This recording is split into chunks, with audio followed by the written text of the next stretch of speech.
Hey, what's up, y'all? This is Rodney, and I'm back, and I wanted to go ahead and girl, let me. Okay, girl, because the other day I did a Real Housewives of Beverly Hills review, and girl, my mic wasn't on. I didn't have my mic on, and it wasn't on. In the first like 15 minutes of the video, there was no audio. And I had to do the whole video over. I was so upset.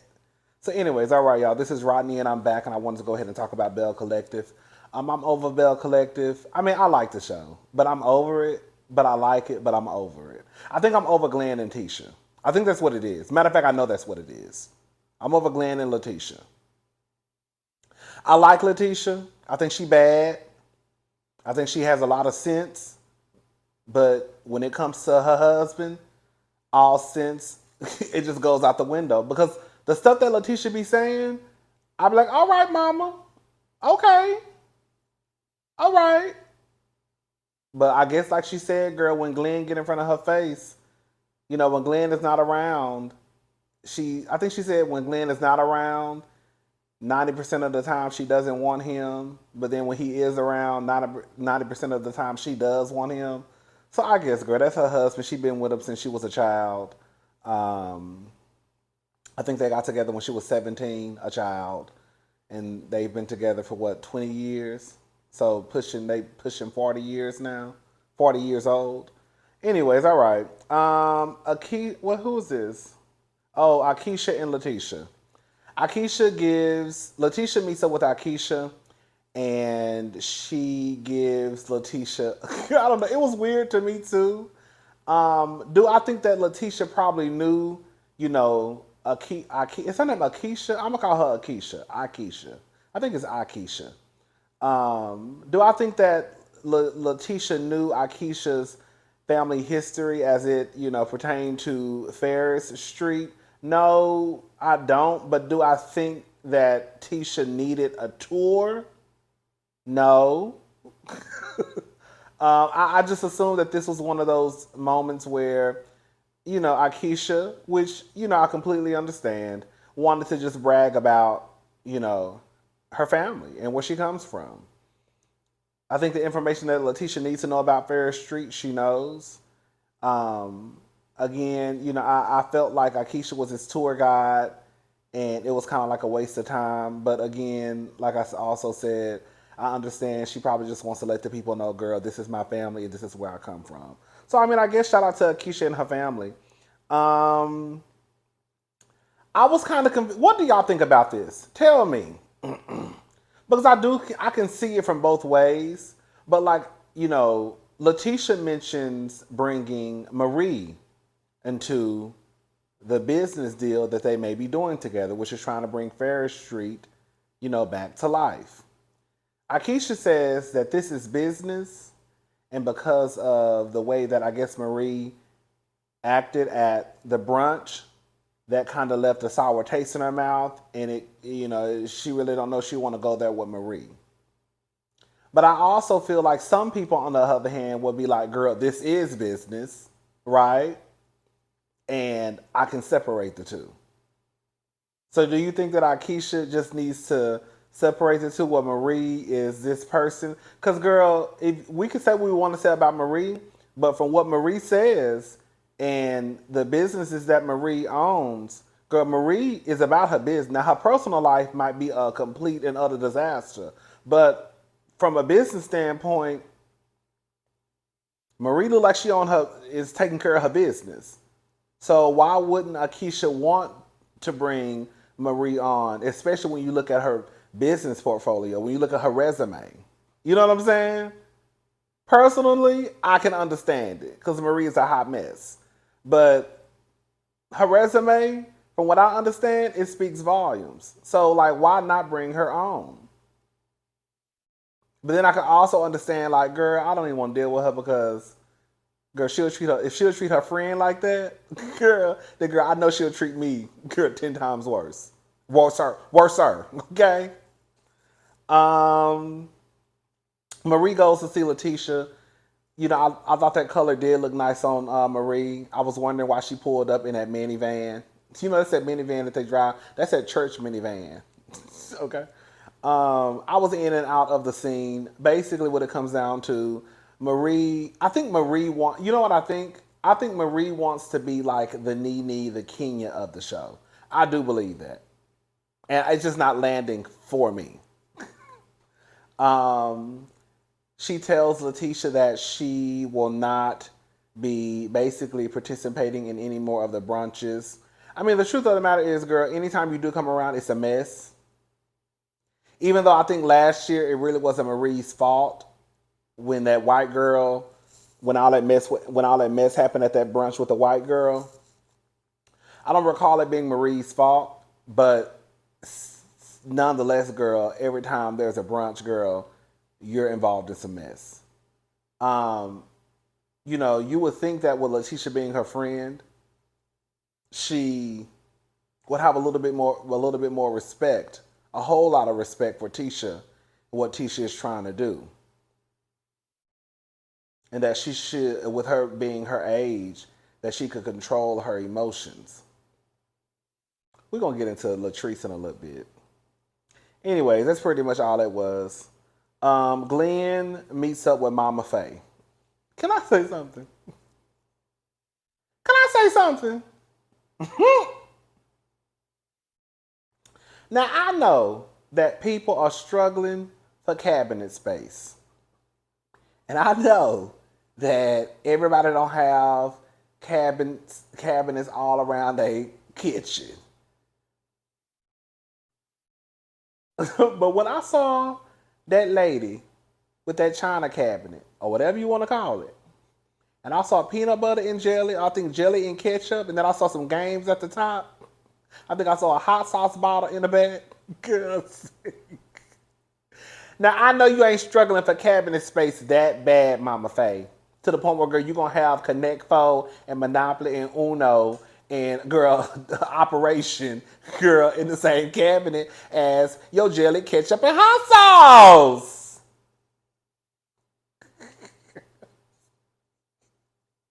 I know y'all saw that. See, I'm nosy, so I see everything. Did y'all see that? Shout out to Mama Faye in that cabinet. Um, Glenn, of course, goes to see Mama Faye. I'm sure that he is close to her, being that him and Letitia have been together since they were children. Um, I'm gonna just go ahead and say something. I was looking at Glenn and I was like, Glenn do got a nice looking face, but that ain't got nothing to do with nothing. Glenn, to me, it's just crazy how, like, a lot of these men on these reality shows, they really are ripped from the same cloth. When Glenn said, "My father, I respect him as a man, but I don't know him. He did his part, he gave me life." Well, actually, your mama gave you life. That's one. Two, why do you respect him just because he's a man? You're what? But as a father, he was never ever around. But you respect him, but just because he's a man? That is weird to me.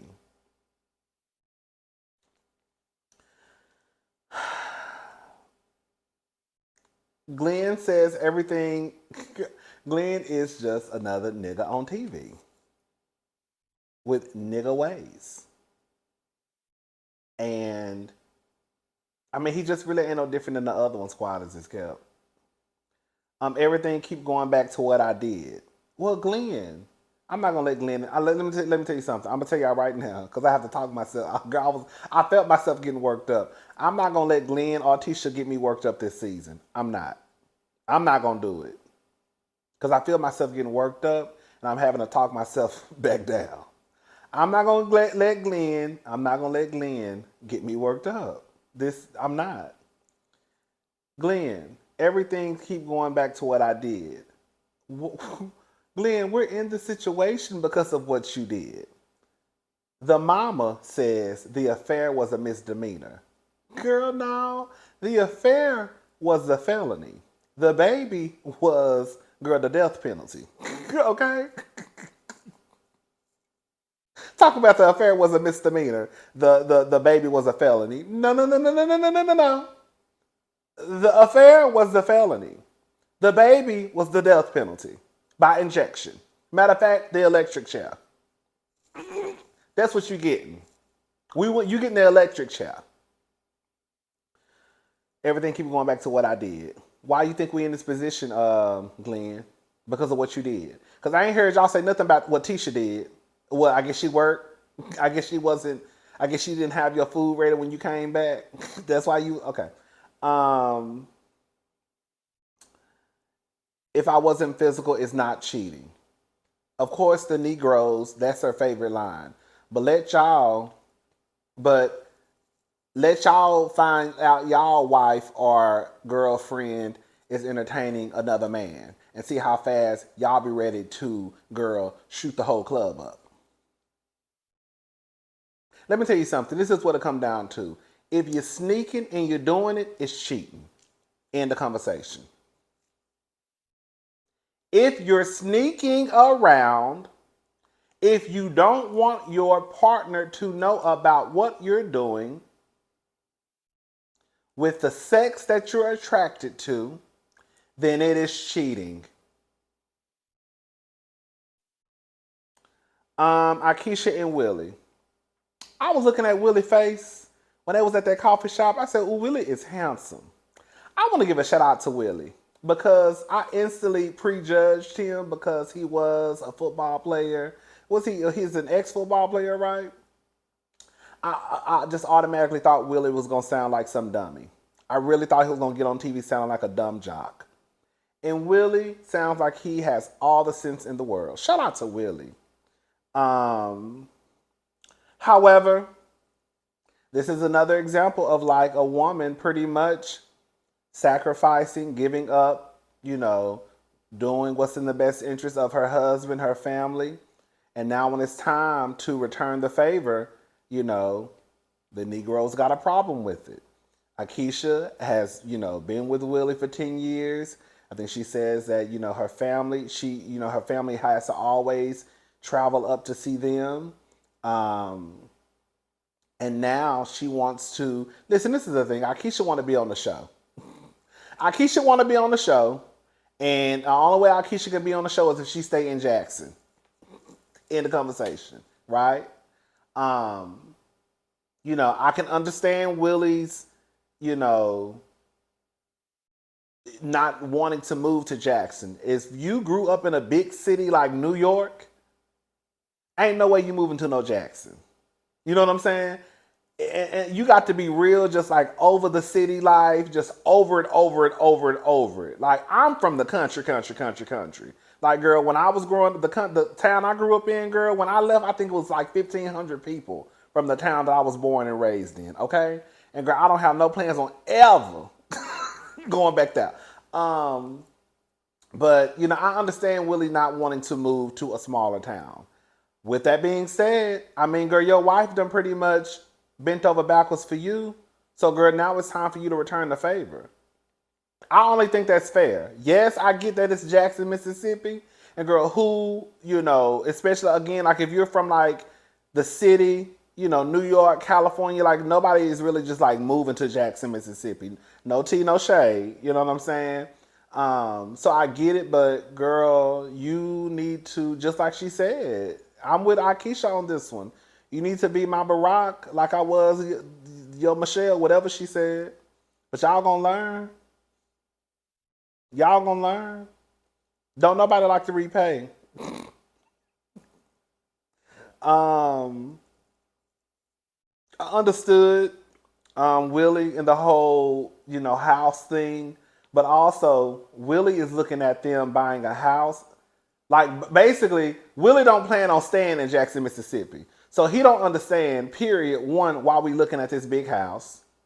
Two, why are we even looking to buy a house? Because we don't plan on being here before a couple of weeks anyways. Akeisha's whole thing is we're going to be here for at least 2 years. Right? So Akeisha is looking at it, if we're going to be here for 2 years and I don't like to rent, then we need to buy our own house. We can afford it, right? They clearly got, I think she said they got like 14,000 square feet in New Jersey. So they got a big old house in New Jersey. Um, but again, Willie is looking at, why are we looking at buying houses when we're not even going to be here?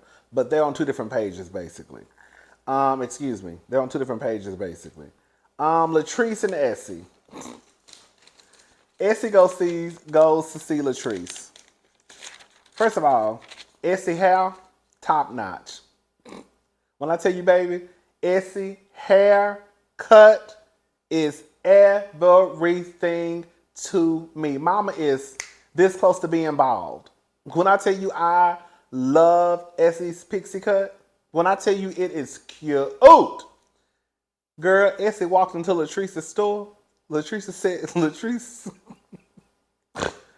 said she started smelling white diamonds. And I see S with the mess. When Latrice said she started smelling white diamonds, I hollered. She asked Essie, did she get a makeover? Quiet as it kept, it looked like it. Essie looked good. Essie had her heels on, her jeans, her little sweater, makeup together. Essie looked good. You can't deny it. Now, did she smell like white diamonds? I don't know. Why do girls always read the older women about wearing white diamonds? Listen. One of y'all explained to me in the comments about what happened last year, about the whole Latrice and Marie. And when you explained, it made sense. And I was like, oh, I do remember it happening that way. But now I'm starting to believe, like I said in I think my last review, I didn't know what to think because Marie is very, very, very, very secure in her belief that Latrice has something to do with what was going on. And now I'm starting to think that Latrice's hands ain't clean. Now, I don't know how dirty her hands are.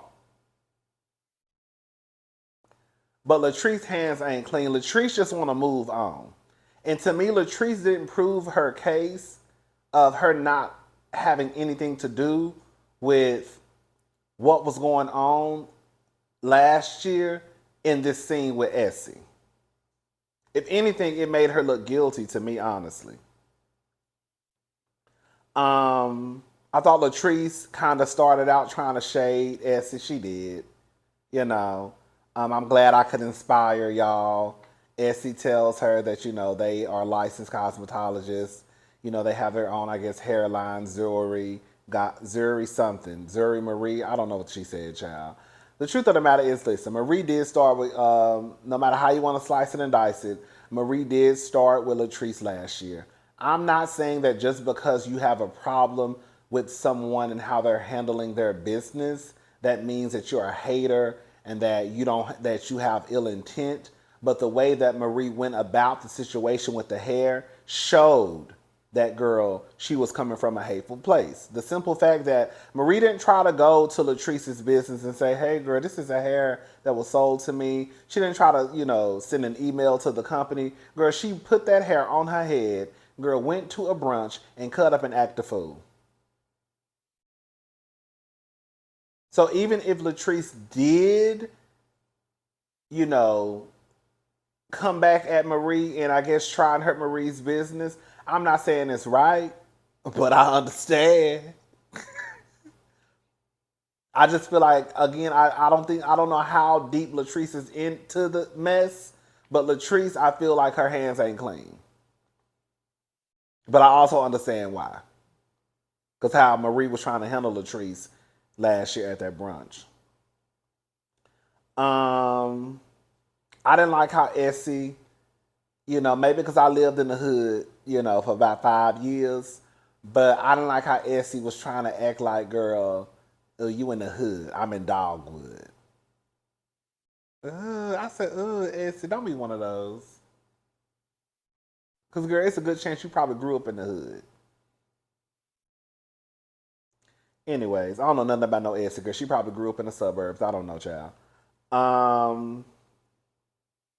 You know, she basically says the rumors hurt them. They lost employees. They lost, I think basically they lost clients, which I guess because they lost clients means that they lost money, which means that girl they had to cut back on, staff. So they end up losing, people end up losing their jobs, you know, because of what happened. It wasn't too bad of a conversation. It was a grown woman. I mean, they were throwing shade and taking little digs here and there. But for the most part, it didn't go left. It was a grown woman conversation. It wasn't anything. I will say this much, girl. Marie, if Marie is how she appears to be on TV, I know that she gives Essie a headache. Because Essie seems like a grown woman. Marie just seems like, girl, I don't know, child. Um, Glenn and Tisha meet up. Tisha bad, I ain't gonna lie. Looked nice, outfit was cute, face together, hair together.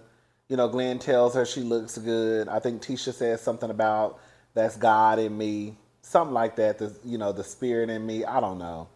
Like I said, I'm over Tisha and Glenn because it's kind of like, girl, I don't even care because Tisha got her wedding ring on in, I think, the confessional. Girl, they're together when the opening credits come on. So it's kind of like, girl, what's the point of us even going through this storyline when we already know the outcome? At least try and fool us when we don't know the outcome, right? But because we already see what's going on, it's kind of like, okay, girl, why are we even going through all of this? Um, I said Glenn got some nerve talking about that's all that better be inside of you. I said, as much as you don't slung your dick around town, you got some nerve. So even if Tisha was hopping on dick and doing a full split, you shouldn't have shit to say about it. As many bitches that hopped on yours. Goodbye. Um, Glenn, here we go. Minus the texting, the affairs, I'm a good dude, I'm a great catch. Can I just say something? I'm about to say something, and girl, this is just what it's gonna be.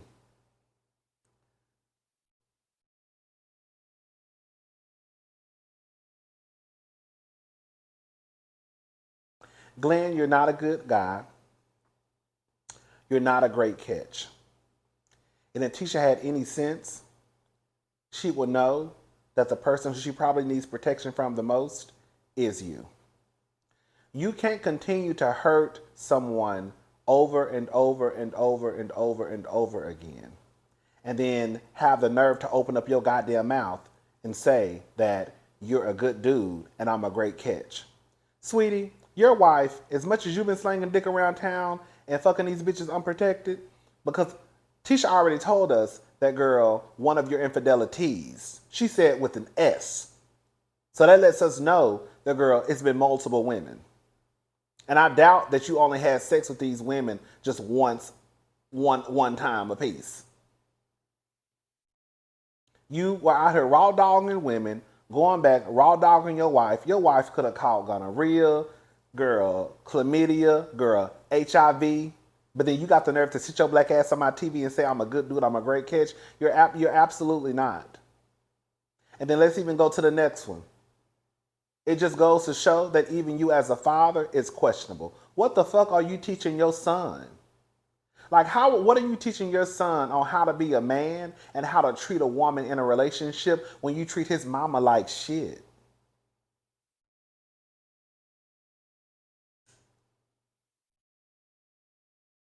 See, I think the problem is with a lot of niggas and a lot of women. Like, I hear people say all the time, a man needs to be in the household. A man can only teach a boy how to be a man. But what exactly are y'all teaching these boys? Because a lot of times I think the only thing that y'all just want to teach them are gender roles. Shit that like, okay, as a man, you supposed to, girl, girl, change the tires. You supposed to change the light bulbs, kill the spiders. But everything else, I think that y'all leave out the part about really teaching your sons how to treat women and how to respect women. Because there's no way in hell that you're teaching your sons how to treat women and how to respect women when you disrespect his mother and treat his mother like shit. You're failing, sir, and nobody is telling you. You don't understand how it feels when I'm gone. Glenn, why are you acting like Tisha ain't at the house? Like, Glenn is acting like when he's away at work, Tisha is on some vacation with her family and friends. Tisha at home with your son. So you don't think Tisha get lonely too? But is Tisha out here fucking niggas and having babies by other men? No. Girl, I'm over Tisha and Glenn, girl. I'm over it. Girl, she doing a whole bunch of talking. Girl, I ain't gonna lie, I started hollering when she was talking and talking and talking and talking. And he was like, will you just listen? And she was like, yeah, I'm listening. Girl, you really not. You just talk for about 47 minutes. But girl, now you say you listening. I did what I did, all right? Bring your ass home. Girl, I said, girl, these niggas got something there. They don't care. They don't care. I don't care, girl. Them y'all men. Honey, good luck. Go get tested. Hope it come back negative. That's all I can really say. All right. Have a good day, y'all. Bye.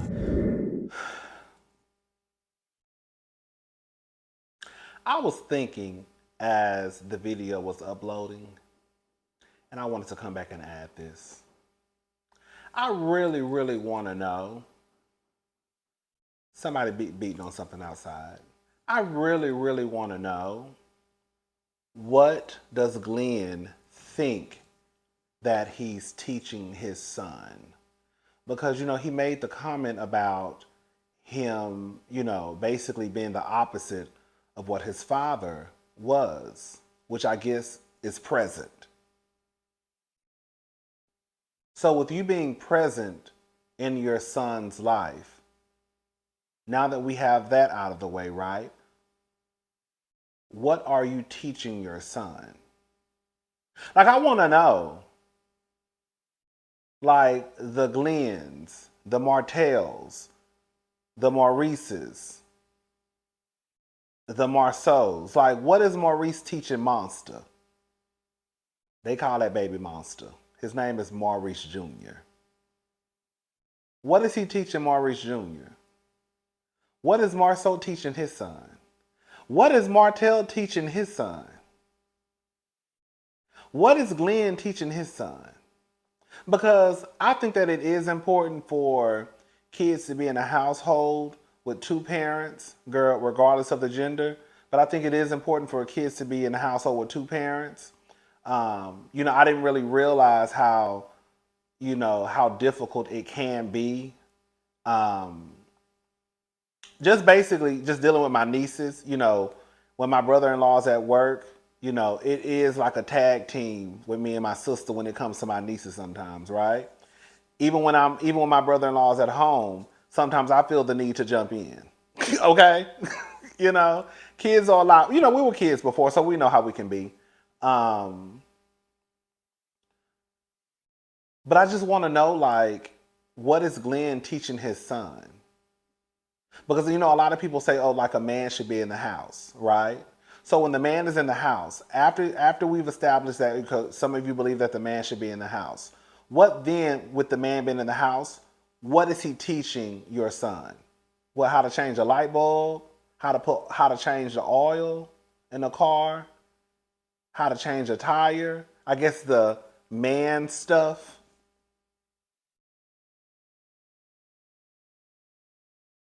So I really think that when people say, like, it's important for a man to be in the house, I think they're only looking at it through a lens of, girl, teaching him what comes with being a man, as far as like what we've established as far as gender roles. The man is supposed to do this. The woman is supposed to do this. The man can teach you. But then when it comes to like walking around and treating people with respect and kindness and being nice and being decent, right? And then when it comes to showing your son, how to be in a relationship with women, how to treat a woman, how to be kind to a woman.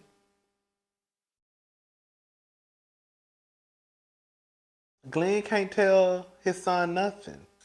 He really can't. Because like I stated earlier in the video, look how he treats his mama.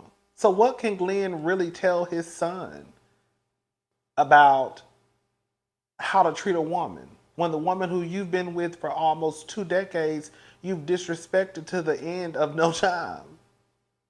Like, so what's the point? I think the point I'm trying to make is, what's the point of having a man in the household when he really ain't teaching your son how to do shit, but literally grow up and probably be a fuck nigga just like him?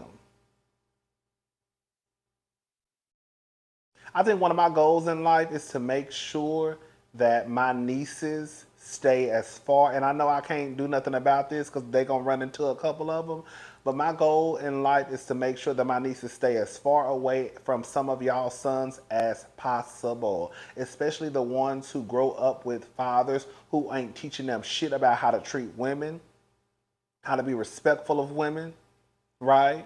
And if they are anything like their fathers, they need to stay the fuck away from my nieces. If they growing up to be like the boosies in the world, baby, let the other girls deal with them. Girl, I know that sound mean as hell.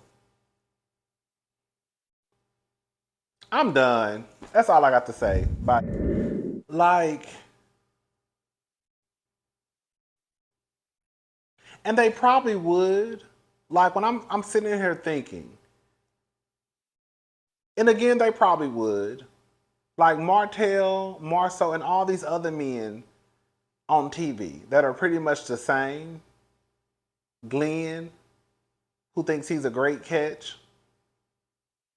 Like, do you really want your son to grow up to be like you?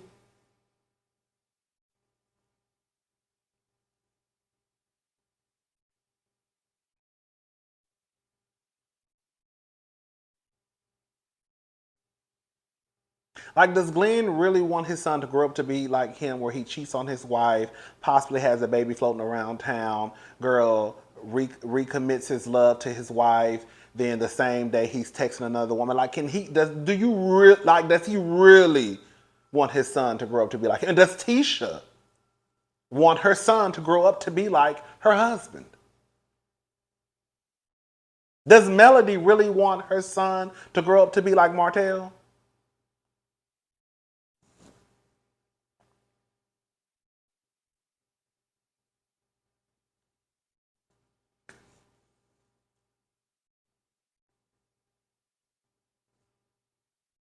And this is not to sound mean, and I know it's probably some of the stuff I have said probably sounds mean, but I really think, I guess I'm acting like Candy now. I just think it's the truth.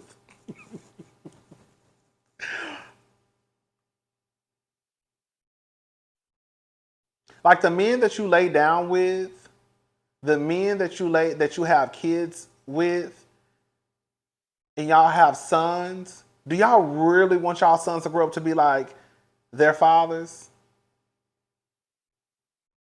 Because if so, like I said, I need to try to keep my nieces as far away as possible from these boys who will eventually grow up to be men, boys to men. And I know they're gonna run into them because they ain't got no choice because there's too many of them out there.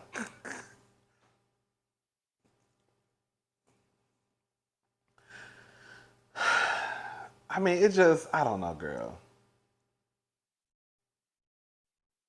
I'm a good guy. I'm a good dude. I'm a great catch. Because you work. Y'all do the basic, y'all do the things that grown people do, which is work, pay their bills, if they have a family, help take care of the family. Yeah, like, and then because you do the basic things, all of a sudden you think you're a great catch. Even though I might got a baby out there. I have cheated on you. I did text another woman the day I said I love you and gave you another ring or whatever he did last season. But I'm a great catch. Well, goddamn, if you a great catch, then baby, I must be the next best thing next to Barack Obama, baby. And Russell, girl, and Papoose, and Dr. Francis, and Prince Harry. If you a great catch, then the niggas ought to be falling on their feet for me.